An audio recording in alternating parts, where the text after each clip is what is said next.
Magandang araw mga kaibigan. Pag-usapan natin ngayon kung sino ang utak sa likod ng nullify o yung kay Attorney Laila de Lima. Bakit yung acquittal niya sa Regional Trial Court biglang binago ng Court of Appeal? Sino ang nag-file ng appeal o petition for certiorari? Yun ang punot dulo sa lahat. Okay. So, gusto ko munang i-advertise na meron tayong stock ng dark chocolate. Dito muna, tawag kayo o text 0916-9000997. So, ito po yung ating stock ng dark chocolate. Kalami. Napakasarap po. Pure organic tablia. Hindi po ako nagninegosyo nito. Umiinom lang ako araw-araw and I am so healthy now. Ang isang factor po, itong dark chocolate which is good for the heart. Okay, gusto ko lang din matulungan ang mga farmers ng Bukidnon, yung nagtatanim ng kakao, para maibenta nila ang kanilang produktong sikwati o tablia. Okay, sino ang nag-appeal sa Court of Appeal? Sino ang nag-file ng petition for certiorari na inaksyonan ng Court of Appeals at binago ang desisyon ng Regional Trial Court? Kaya si Attorney Laila de Lima, kawawa ngayon. I don't know anong mangyayari sa kanya. Okay, ito si Sas Sasot. Post niya, si Soljen Guevara pala ang nag-appeal against the acquittal of Laila. Nako, Maynard, babayuin ka ng pink martini. So, ako hindi ko inaasahan ito na darating ang panahon ng Court of Appeals maglabas ng desisyon na binaliwala niya ang acquittal ni Attorney Laila de Lima sa Regional Trial Court. Akala ko wala na yon. Ligtas na siya. Maalala ko si Maharlika nag-warning na siya daan. Sabi niya, yan, ang aking puting ahas. Nagsabi, palalabasin nila si de Lima. So, palalabasin nila yan. Totoo nga. Nag-recant yung mga testigo. Rafael Ragos ba, nag-recant. After recanting, wala na, acquit na. Then yung iba pang kaso, wala na. So ito ngayon, namamayagpag si Attorney Laila de Lima, nanalo pa sa party list as nominee, and then magiging kongresista na, inoferan ka agad na maging prosecutor sa impeachment ni BP Sara. So everybody happy. Sila yung kakamping. So makita mo, nagkaroon na ng tandem ang kakamping and puwersa ni Speaker Martin Romualdez kasama ng Pangulo kasi pinsan niya .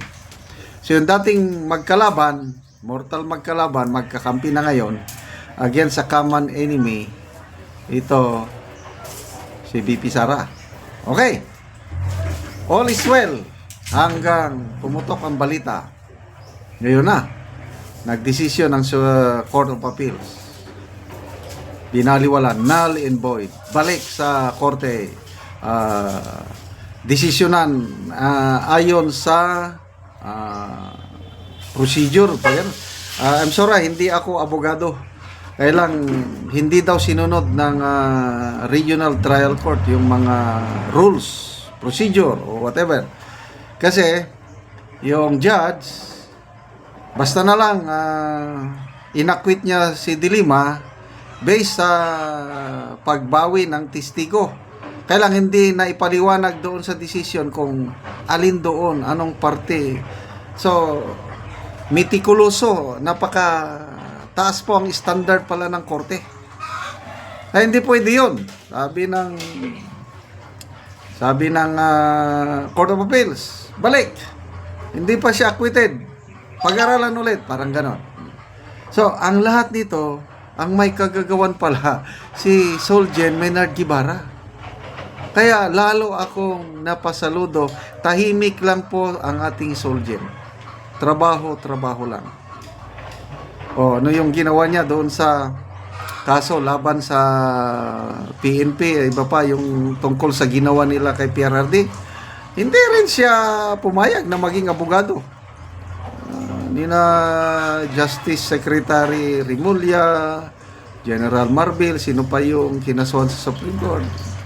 Ayaw niya, nag-inhibit siya, ayoko.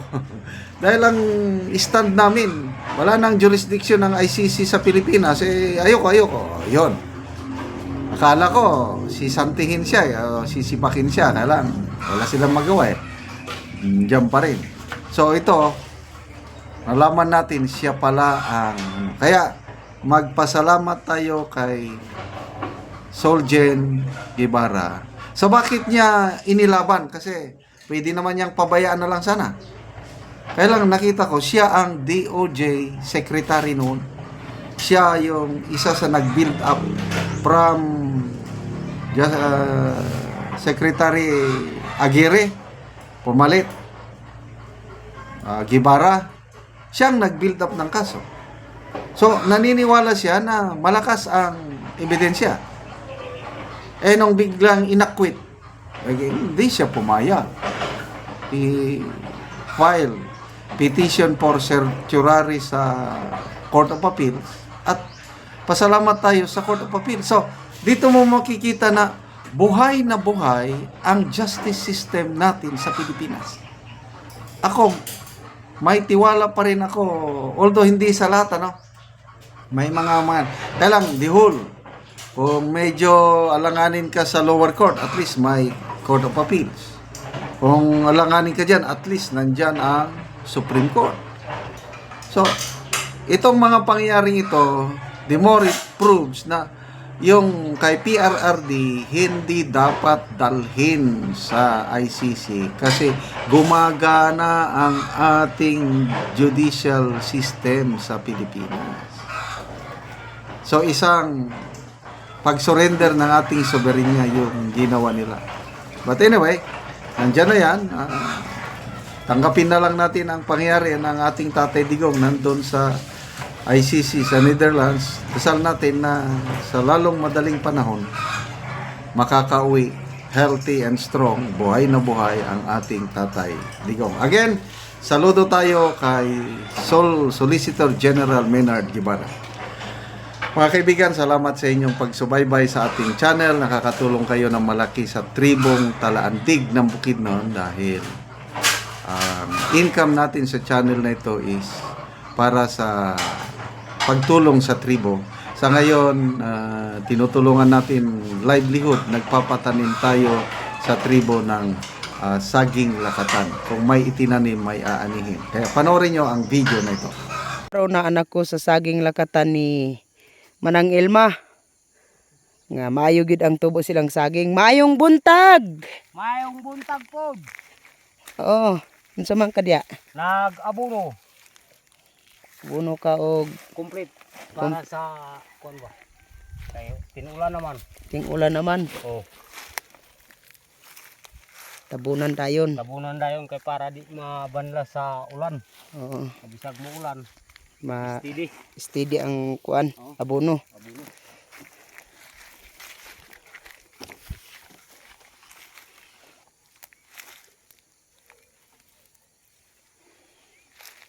So, gawas nga hinlo maayo pod ang tubo sa inyong saging lakatan. Maayo gyud.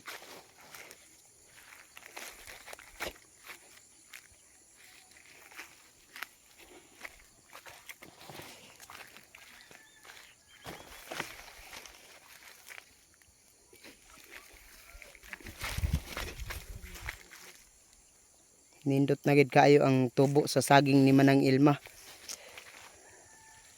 O gawas nga hinlo, maayo pod ang tubo kay sige sila kaabuno ani.